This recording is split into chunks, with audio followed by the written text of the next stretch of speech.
every job that I've taken was not a natural progression. And I think a lot of the times we have this theory that we have to climb the career ladder. I heard that so much growing up, climb the career ladder, but that implies that there is only one step above you and you're going vertically. And I work with an HR professional who instead calls it a career lattice. And I like that term so much better because sometimes we move to the side so that we can move back, so that we can take a different type of job. Because the best COOs, CEOs, CMOs, they didn't go vertically straight up. Now, CFO is kind of a niche. A lot of CFOs do go straight up in finance. They like start as an associate, finish as a CFO. But for CMO, COO, CEO, a lot of the time they jumped around. They did operations for a bit. They did finance for a bit. They did technology for a bit. And that's how they get the context that they need to make reasonable assumptions when they step into a leadership role. So a lot of the time fear holds us back because, well, that's not my title. That's not what I do. Can I do that? Am I capable of that? And when we interview for jobs that are then outside of our comfort zone, they can feel that. They can feel that discomfort and that lack of confidence in our own abilities, and that holds us back. Welcome back to this episode of Secrets of the Career Game. So many people are trying to navigate a corporate world that is laden with secrets, cleverly hidden, and unspoken rules to a game that most employees don't even know that they're playing. On this podcast, we try to give you a peek behind the curtains and some tips and tricks to ultimately make you successful in your career and help you progress a little bit faster. I have a very exciting topic for you guys today that has been requested by quite a few people. So I'm stoked to jump in. For those of you guys who are new to the podcast, I'm Kendall Berg. I'm that career coach, and we talk about all of the different ways that you can find career success through Secrets of the Career Game. And I have a book coming out in 2025 called Secrets of the Career Game, the 36 Strategies to Get Ahead in Your Career. And we're really, really excited about that. And we've already started talks of what would a second book look like. And so today we're going to be talking about one of the topics that I have proposed as a second book, because it is something that's very near and dear to my heart. It's been a huge part of my career, and it's something that I have clients ask about all of the time. So today we are talking about taking messy action and how to avoid getting sucked into the trap of analysis paralysis, where we don't do anything because we want to make sure we have all the right information, and that goes on forever. So we're going to jump right in. What is messy action?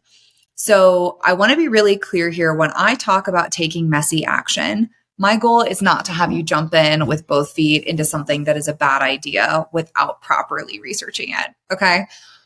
But what I find holds most people back in their careers and their relationships and their lives and their health is that they are so afraid of doing the wrong thing that instead they choose to do nothing. And so messy action is all about stepping into the unknown and being willing to kind of lean into these areas where we may not have all the answers. We may not have the experience. We may not have the context. We may never have had a job like that before, worked in that industry before, but we're willing to step into there with some reasonable measures of what we think success will look like. So what holds us back most often in messy action is really inactivity and fear. We get afraid, well, what if I take this job, but I'm not any good at it? Or what if I apply for this job in this other industry, but I don't know anything about that industry? And so there's a difference, in my opinion, between information gathering and seeking confirmation of an outcome. So when we go into information gathering, we want to know reasonably that we're setting ourselves up for success, right? People don't like to do things they're not good at. Maybe that's just me. I don't really like to do things I'm not good at. And there are plenty of things on that list. I just don't do them. But when we are looking to gather information, we want to know, what does Indeed say about a company's culture? What does Glassdoor say about the manager? What does the industry do in times of financial constraint? How has this company operated with layoffs in the past, right? There are things, especially when it comes to our job search, we can gather information in order to make a reasonable decision. Do we get along with the hiring manager? Can we see ourselves working with them effectively? Do we like the communication style of the people who interview us? There's information gathering, and then there's seeking confirmation of an outcome. And fun fact, I'm going to ruin it for you. You will never get confirmation of an outcome ever in pretty much anything that's worth it, right? So if you're looking at getting confirmation of an outcome of what it looks like to invest in a particular investment, people are going to say, hey, reasonably, you can expect 3% return on investment, 5% return on investment. But they're never going to say, hey, you're guaranteed to get your money back. Right? That just doesn't happen. And so you're going to take some amount of risk. Now, how much risk each individual is comfortable with varies, but I would argue the more risk adverse you are to change, the more you hold yourself back. Now, there are caveats to this. I am incredibly risk adverse when it comes to finances. Yeah. I like to make sure that I'm going to make enough money. I want to make sure that I'm going to be able to pay my bills. My kids are going to be able to eat. I care a lot about the financial capabilities of my family. But that doesn't mean that I'm not bold in taking a new job or in advocating for a promotion for myself or in exploring new industries, new career paths. So I'm never going to get confirmation that my finances are 100% secure. Now I can do savings on my side. I can research reasonable investments. I can follow individuals who I know I've worked with well in the past, but I'm not seeking confirmation of an outcome.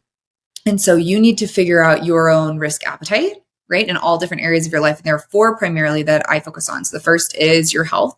The second is your wealth and your career. The third is your mindset. And the fourth is kind of that social family aspect, right? I would argue a lot of fear holds people back from dating or getting married. Not to say that everybody needs to date or get married. You do you.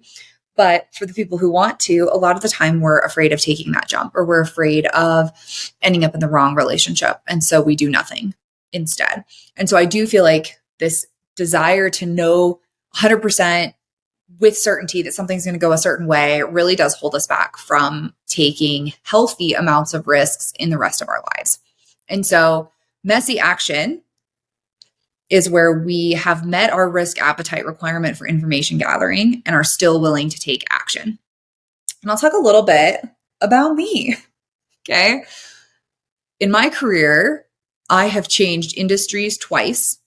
So I started in the conventional retail fashion industry. Then I moved quickly into technology. I'd been in tech before that while I was in college, but went back to tech after my first real corporate job, so to speak. And then I moved into financial services, which is where I've spent a majority of my career. Now I've moved in different types of financial services, from wealth management to insurance to assets under management, different types of roles, but 3 big industry changes. And my titles have been different in every job. And what I mean by titles is not like associate to senior, associate to manager to senior manager. No, I'm talking completely different jobs.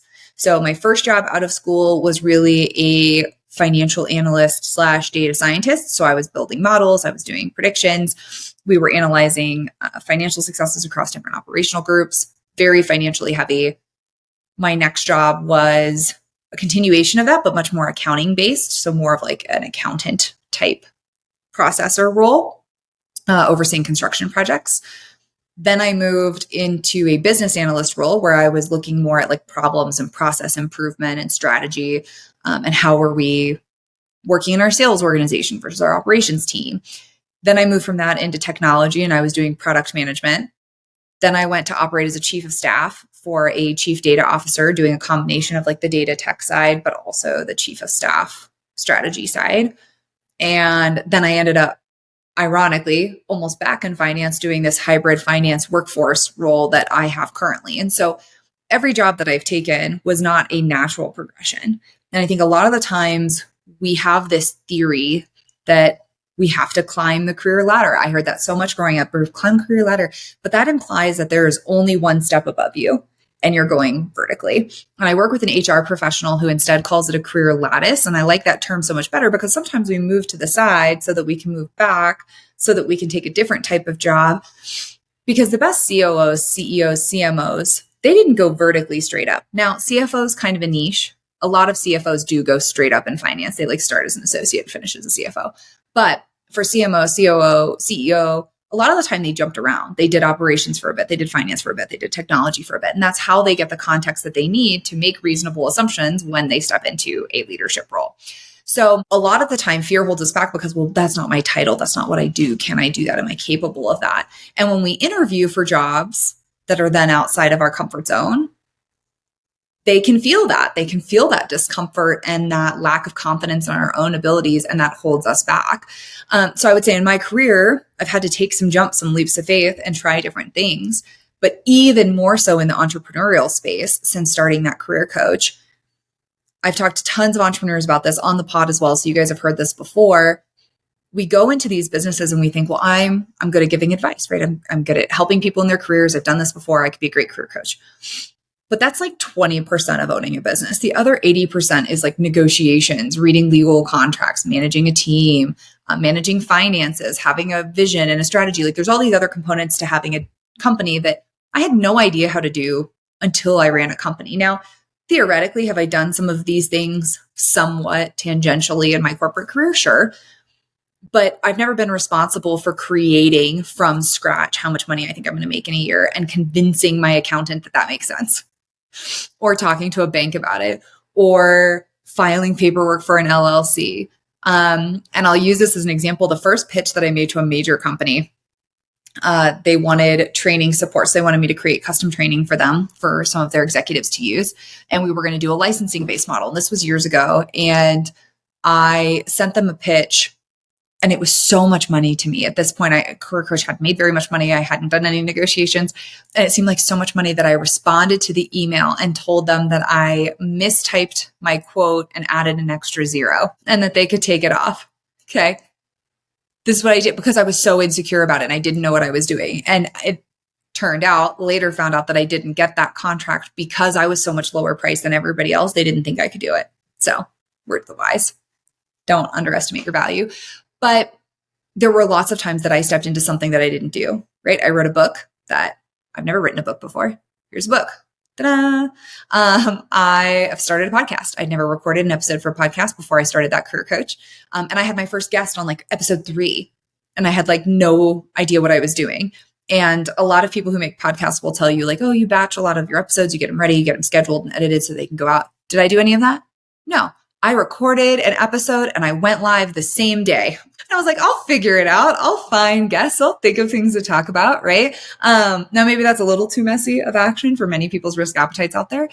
But one of the things that I see in other entrepreneurs that I know and other successful career people that I know is that fear and that insecurity of like, well, what if I do it wrong, keeps them from doing anything. And then by the time they do something, they're hoping it's going to be perfect because they've done all this research. They've gone through all of the analysis. They've looked at all the data. They think this is the right choice. And then if it's not the right choice, they see it as this huge source of failure. Whereas if you're taking messy action and you do it wrong, you're like, cool, that didn't work. Let's try something else. And you just pivot. Because it only took you 20 minutes to come up with it. It only took you 2 hours to implement, as opposed to spending 6 months on it and then it doesn't work and you feel like a failure. Thank you for tuning in to today's episode. If you're finding the information on this podcast helpful and you're looking to take control of your career and start to elevate yourself to the next level, go ahead and check out our course. Go to bit.ly/career coach course to get signed up today and to start taking your career to the next level and navigate the secrets of the career game.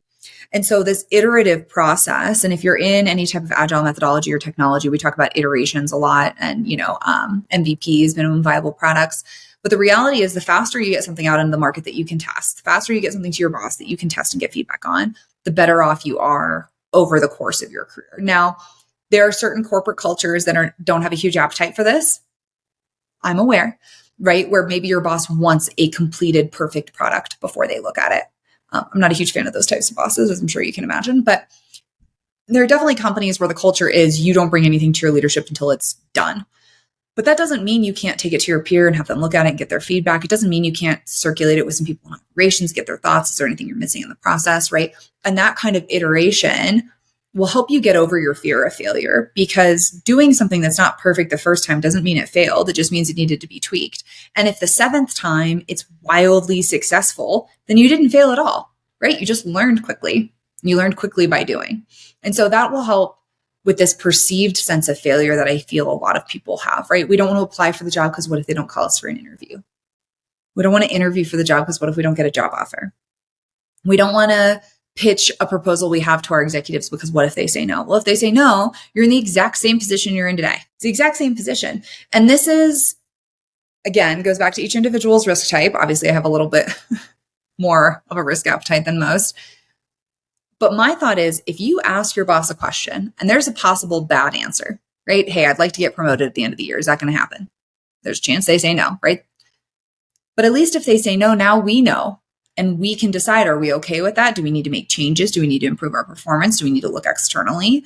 Versus sitting and waiting for 6 months saying, hey, I hope I get promoted at the end of the year. And then we find out we didn't get promoted and it's too late to do anything about it, right? So this perceived sense of failure, it holds everything back.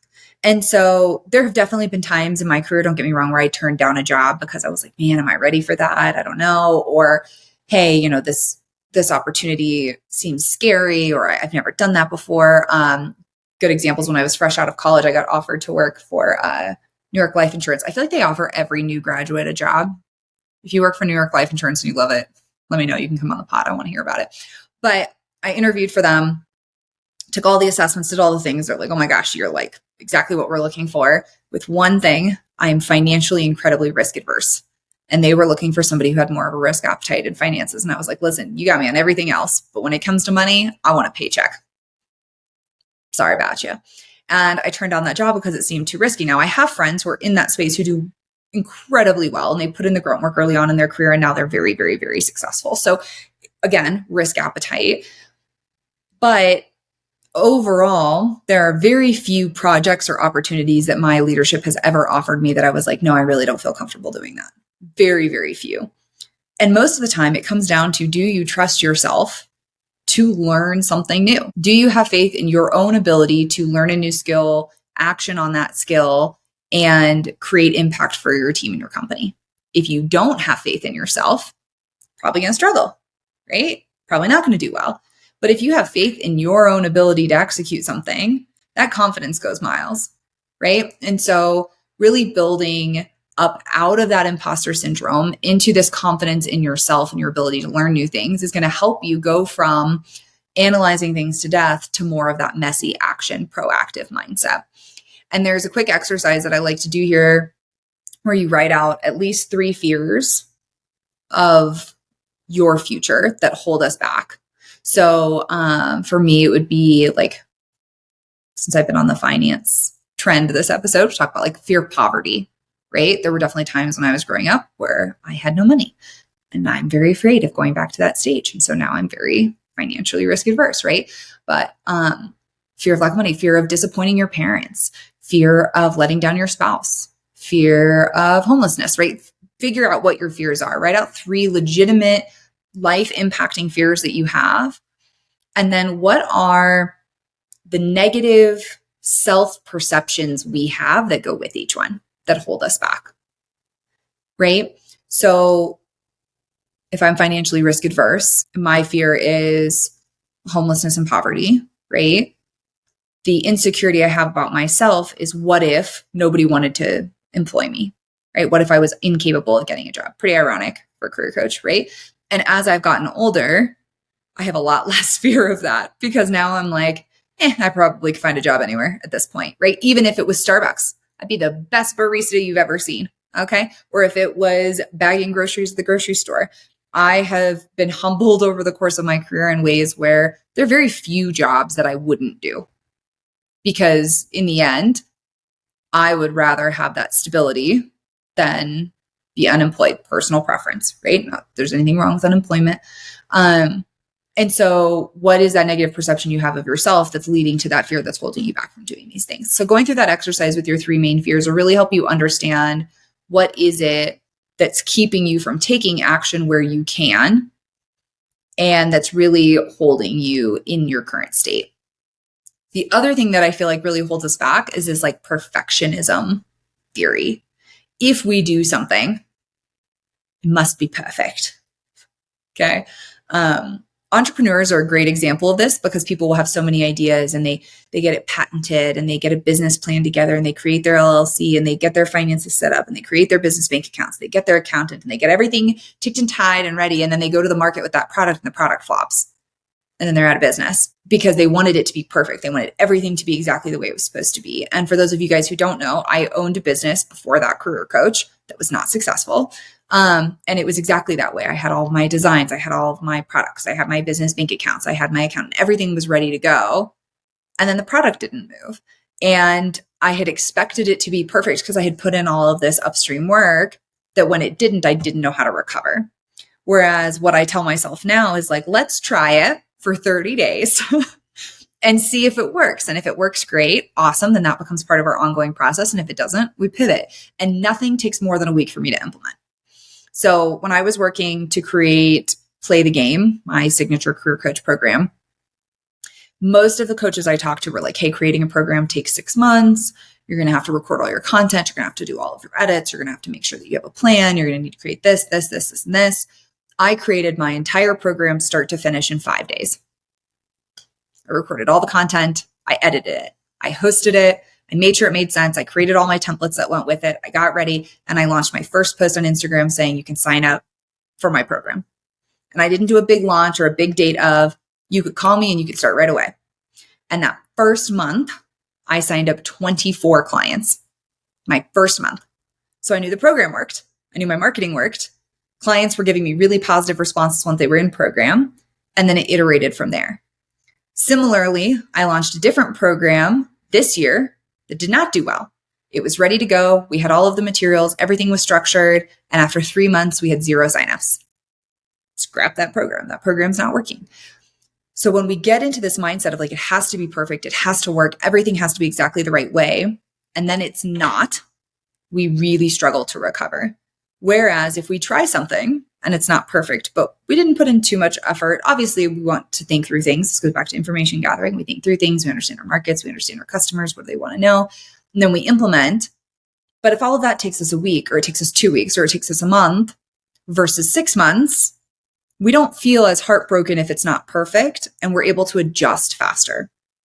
So really eliminating this fear of perfectionism is going to help you take so many more actions, right?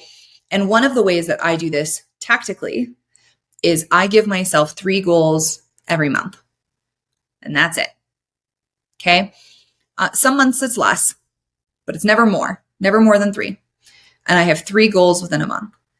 And within those 3 goals, there might be 3 things I need to accomplish or I need to get done that month, but that is the extent of everything in that whole month. So when I think of 2024, one of my goals was to grow and scale my program. Okay, that was one of my 3. Within grow and scale my program, there were lots of things that went into that, right? I needed to hire an associate coach. I needed to hire a salesperson. I needed to structure my time in my small groups so that I could host more small groups, so that I could bring more people in program, et cetera, right? All of these things that needed to get done. And I wrote out the full list of what I needed to get done, and I put 3 in every month. 3 in January, 3 in February, 3 in March. You guys know the months. I trust you. You're smart people. Okay. And each month when I finish those 3 things, I am done for the month. I don't pull in something from the next month and start working on it. I don't stress myself out about the next thing on my to-do list. I don't pivot and start looking over here. Ooh, what about this thing? No, I have 3 things that I do every month, 3 things that I do every week that tie to those 3 things every month. And that is it. And when they're done, they're done. And I find that when you create small goals like that, goals that can be accomplished within a 1-month period, goals that can be accomplished within a 1-week period, one, you feel much more productive because you're able to check those things off your to-do list. Maybe that's an ADHD thing, but you check those things off your to-do list. You know you're making progress. And then if it doesn't work, worst case, you put a month in it and then you pivot, right? And so I find that taking that step back to say, okay, it doesn't need to be perfect, just needs to be actionable, and I need to get it done in 3 steps. What are those 3 steps? And let's knock those out. It really, really helps you move forward. The same is true in your job. If you're given a huge project, right, and that project's going to take 2 years, the worst thing you can do is start thinking about your full 2 years. It's going to stress you out and it's going to overwhelm you. So what I always do is I say, first 3 things I'm going to do is, what does my target state need to look like? What are the stakeholders whose buy-in I need? And then I'm going to get that buy-in. Period. Full stop. Those are my first 3 things I'm going to do on that project. So I may document the target state if it's a process. I may do an RFP to understand different vendors if it's a vendor selection. I may create an architecture diagram if it's a technology solution, right? What is your target state? Figure out your target state, what you think it should be. Then figure out who its stakeholders need to buy in, then get buy-in. If you do those 3 things in 1 month, you are 7 months ahead of every project manager. No offense to project managers. I've worked with some really, really, really, really great ones who I think really highly of. But if you can do those 3 things in your first month, your project will be successful. Then the next 3 things you do is, okay, great. Now I've got buy-in. How do I execute? The first 3 things I need to do in order to execute are these 3 things. Then we go do those the next month. Okay. Keep it small, keep it actionable, keep it moving. Don't let yourself get sucked into, well, oh, this is going to impact all these different areas. It's going to have all these different things. And we overwhelm ourselves and then we do nothing. Or we pick a piece of it and we hyperfixate on that small piece and we think, oh, if I could just fix this one piece, and we go down the rabbit hole into Wonderland trying to fix this one small piece when in the end, we still don't even know what our target state looks like. Target state, stakeholders, buy-in. Start there. But all of this comes back to 3 things a month. 3 things a month that get you closer to your goals. Same could be true of your networking.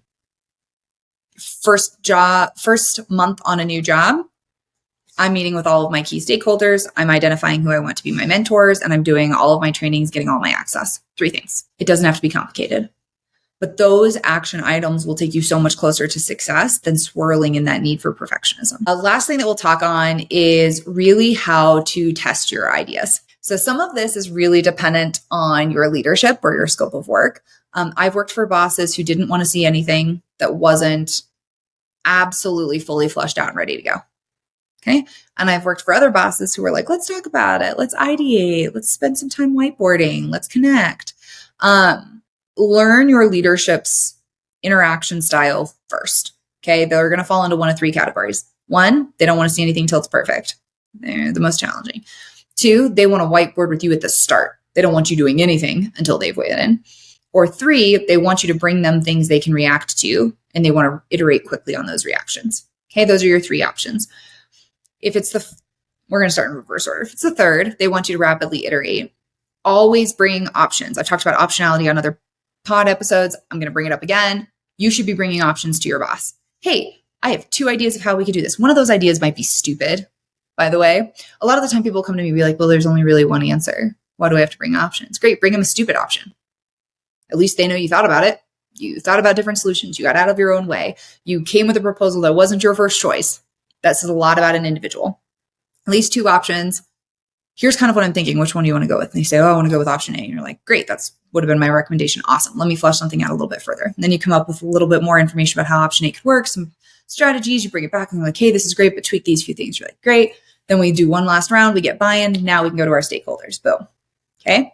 If they are the second type where they want to whiteboard with you early, then whiteboard with them early.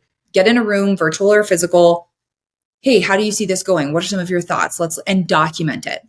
You want this stuff written in a whiteboard, written in a slide, written on your notebook somewhere, because afterwards you're going to send an email recapping your understanding of the expectations back to your boss.